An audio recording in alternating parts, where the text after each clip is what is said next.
Perkenalkan, nama saya Nika Decandewa Hindi dari kelas TI 3705 NIM 11021343440. Untuk hari ini saya akan mempresentasikan tugas besar Operational Research 1. Di mana tugas besar ini judul dari tugas besar saya adalah usulan alokasi tenaga kerja untuk meminimalkan waktu produksi dengan metode harian pada usaha rajut Kalimake.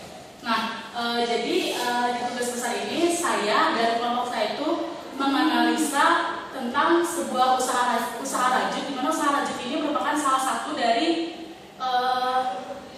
sentra industri rajut di Gunung Jati.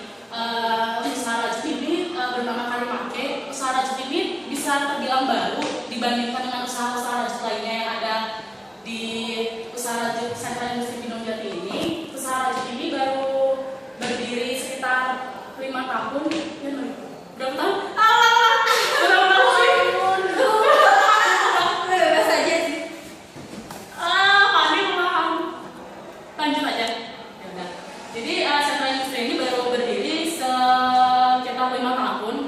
Baru juga dibandingkan dengan industri-industri lainnya di sentra industri Gunung Jati. Nah, turun sih. Jadi sentra industri ini tuh memiliki beberapa pekerjaan, memiliki beberapa jenis produk. Jadi ada beberapa produk yang diproduksi oleh sentra industri Kalimake ini, ada seperti shawl, terus ada sweater, ada juga topi kupluk, ada kaos kaki dan segala macam, ada baju juga, baju rajut. Nah, di kasus yang saya ambil ini tuh, di sini tuh karena merupakan perusahaan yang terbilang baru, Kalimake ini memiliki karyawan yang belum begitu banyak, dan karyawan di Kalimake ini di sini tuh satu orang itu mengerjakan satu pekerjaan. Nah, tapi pekerjaan yang dilakukan oleh si karyawan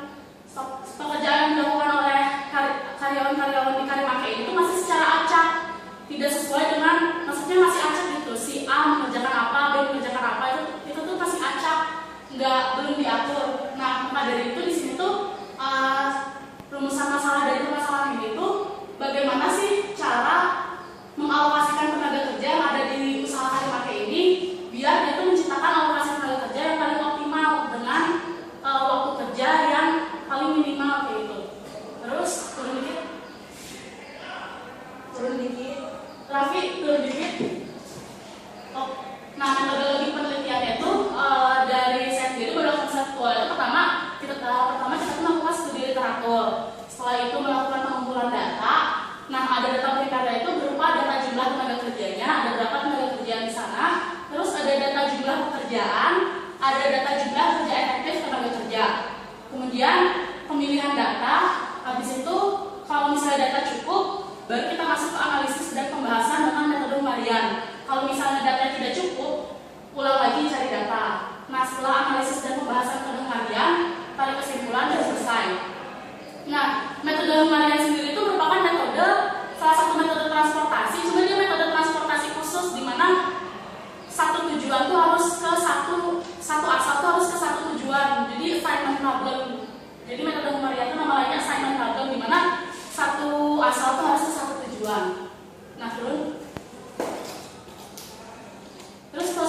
prosedur pengumpulan data seperti wawancara, terus observasi langsung, dan ini data yang didapat nanti. Nah, jadi data awal yang didapat dari hasil observasi langsung ke usaha rajut Kalimake itu sendiri, kita dapat kalau misalnya untuk operator di sana tuh operator 1 pada saat mengerjakan rajut waktunya 15 menit, pada saat linting 18 menit, steam 13 menit, dan packaging 15 menit. Operator 2 13 menit, linting 10 menit, 15 menit steam, dan 10 menit packaging, dan seterusnya. Jadi untuk melakukan apapun produksi rajut itu dia tuh harus melewati si tahap-tahap kayak gitu. Jadi pertama rajut dulu benangnya, terus di linking, disambung-sambungin, terus di steam, baru masuk ke packaging. Jadi kayak gitu tahap pembuatan rajut itu. Permodalan matematikanya kayak gini. Nah, ini tuh permodalan matematikanya karena harian. Jadi intinya tuh di sini misalnya ada job I dan job J, di mana job J itu ditugaskan pada mesin I. Kalau di sini kan analoginya job sama mesin ya. Kalau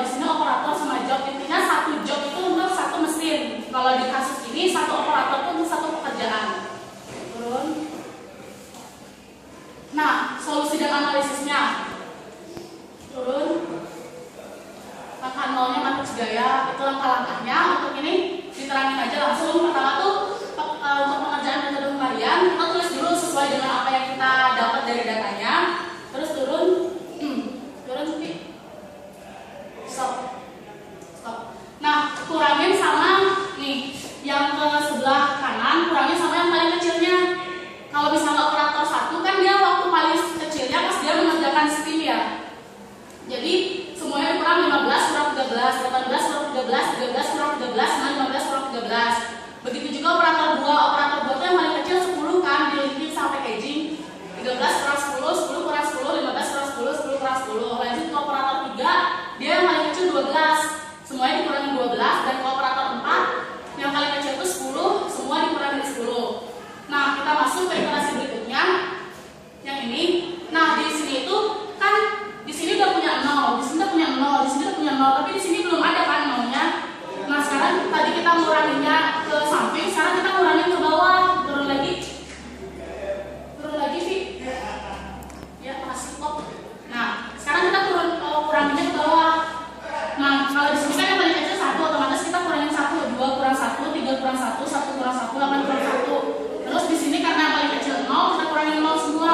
Di sini juga yang paling kecil 0, kita kurangin 0 semua. Dan yang di sini juga yang paling kecil 0, kita kurangin dengan 0 semua. Baik. Nah, terus kita dapatin hasil kayak gitu. Udah ada 0, 0, 0 semua. Nah, 0-0-nya itu nanti bakal jadi operator mana ngerjain apa, operator mana ngerjain apa, operator mana ngerjain apa. Dan di situ kita dapat kalau operator 3 akan mengerjakan pekerjaan rajut, operator 2 akan mengerjakan pekerjaan linking, operator 1 akan mengerjakan pekerjaan steam, dan operator 4 akan mengerjakan pekerjaan packaging. Nah, selanjutnya kita juga coba buat menggunakan software POM-QM. Nah, di POM-QM ini kita juga dapat hasil yang sama.